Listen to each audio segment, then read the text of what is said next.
Jeg hedder Henning, kommer fra Sony Mobile. Det er mig en ære at stå her i dag og præsentere vores nye Xperia Z.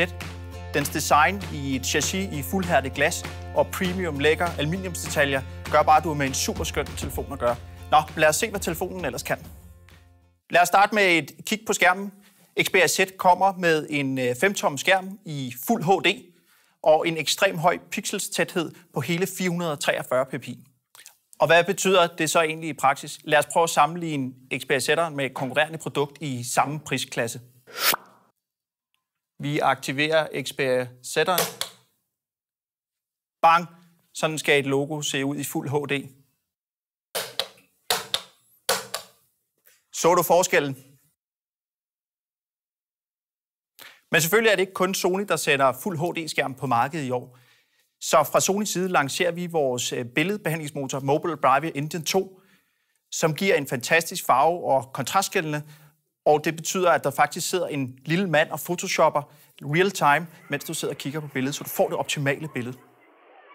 Det er resultatet af 60 år i tv- og skærmindustrien fra Sonys side. HDR står for High Dynamic Range. Det er en funktion i kameraet, der sørger for et optimalt billede i svære lysforhold. Den tager et undereksponeret og et overeksponeret billede, som den samler i et, så det gør, at du står med det rigtige naturtro billede, som du tog det. En nyhed er, at Xperia Z er verdens første smartphone med HDR, også til videooptagelse. Skal vi prøve at sammenligne igen? Jeg trykker på Xperia Z-knappen. Helt fantastisk billede. Synes du ikke? Som vi alle ved, så har kapacitetsproblemer på batteriet været et problem med smartphone igennem lang tid.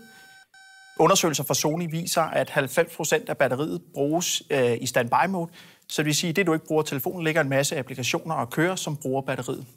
Vi fra Sony vil løse det for dig og introducerer hermed Battery Stamina Mode.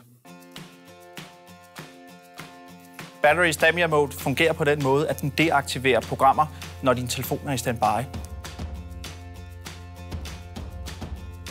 Du kan selv vælge, hvilke programmer, der skal have lov til at bruge data, når den er i standby.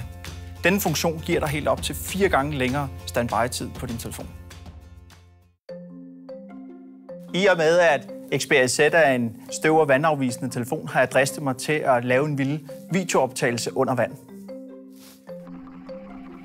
Prøv at se, hvilken kvalitet og farvenuancer.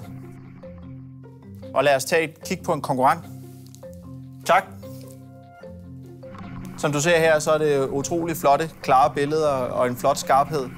Men som du også kan se, så skal du ikke optage for lange sekvenser. Det, der sker, det er, at der trækker vand ind i telefonen, som ødelægger kameralinsen, batteriet, skærmen, og den kommer aldrig til at fungere igen. Og det er jo ikke rigtig godt, vel? Hvems telefon var det? Det var ikke rigtig godt. Og her ser vi endnu en stor fordel for Xperia Z, som er støv- og vandsikker. Designet på Xperia Z er et helt fantastisk design, og hvis der stadigvæk skulle være nogen derude, som ikke synes, at det her er et utroligt flot produkt, det har jeg svært ved at tro. Lad os slutte af med nogle videooptagelser fra det her fantastiske 7,9 mm tynde premium headset i et chassis i hærdet glas med utrolig lækre aluminiumsdetaljer.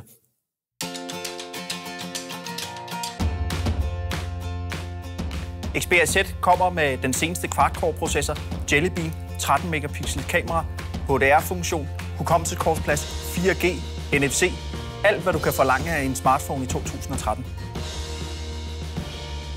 Xperia Z kommer i farverne sort, hvid og lilla og er i butikkerne i marts måned. Tak for mig. Hvems telefon var det egentlig? Jeg skal nok fikse en ny.